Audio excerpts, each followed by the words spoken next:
Alright now, if y'all didn't already realize, there was a poll on my Patreon to choose the extras that I will be doing for Patreon.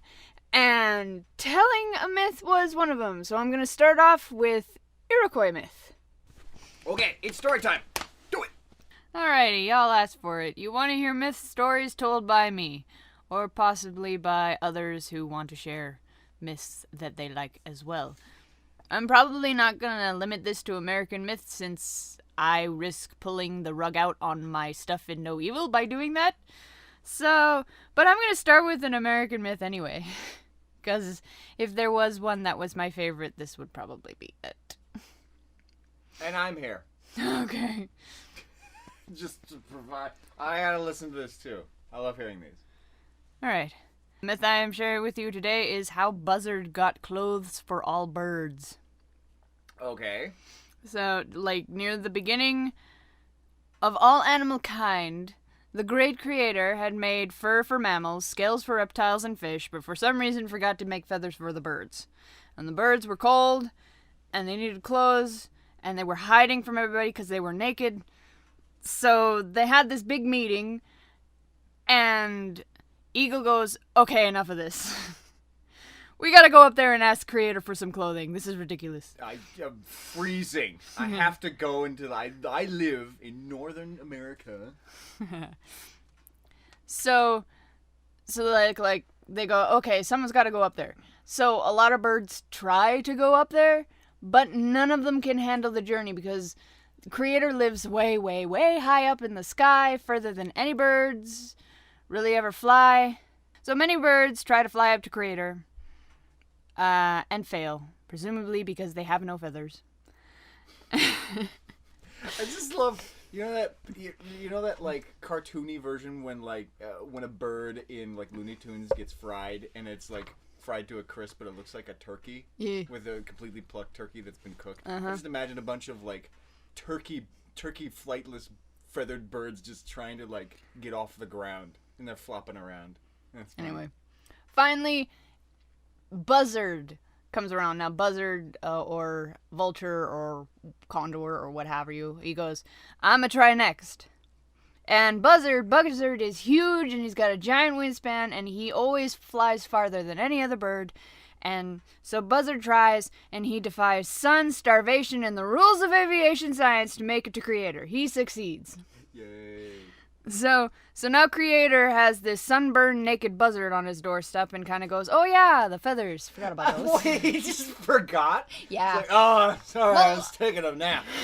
Well, like, a lot of the ones I read implied that he had them in his back room or something. And I knew there was something I had to do today.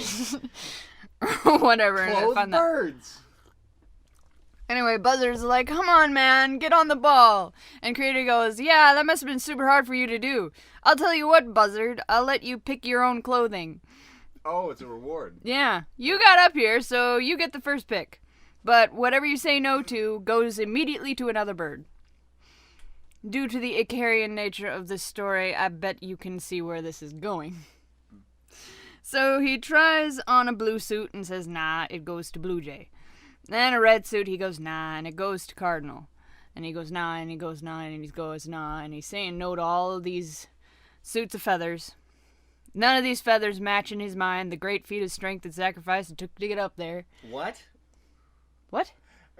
Wait, so he's just like throwing away all these clothes, like, I'm too good for all of this? Yeah, this stuff isn't... It was like, this is supposed to be a reward for how awesome I am. None of these are awesome enough for how awesome I am. I would have taken Blue Jay feathers. Blue Jays are awesome. Anyway, finally all that was left was the suit that was way too small for him and dusty and plain, and his big bald sunburned head sticks out and it looks just a mess compared to everything else. So pretty much a buzzard. Yeah! A ratty, stinky buzzard. Yeah, so Buzzard looks like a buzzard and he goes, this sucks. And the Creator's like, yeah, well, that's the only one left, Picky Pants. You made your hole, now live in it. Yeah, pretty much. So I was like, so Buzzard now pays for all of his vanity by being made to wear ugly clothes.